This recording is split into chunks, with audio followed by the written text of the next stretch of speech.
Hi,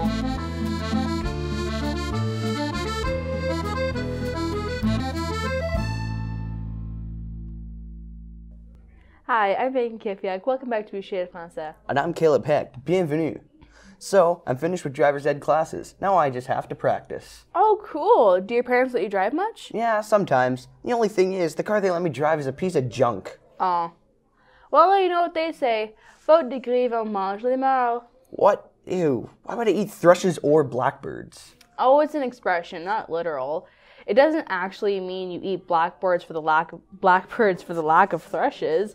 It's the French equivalent of beggars can't be choosers. Oh, I get it. Since I don't have my own car, I'm stuck with whatever my parents let me drive. Exactly. For the lack of thrushes, we eat some blackbirds. Okay, but why would you eat a thrush in the first place? I don't know. I guess they're tasty. It's French. Don't ask questions. Fine. Beggars can't be choosers. Faute, grives, mange, merles.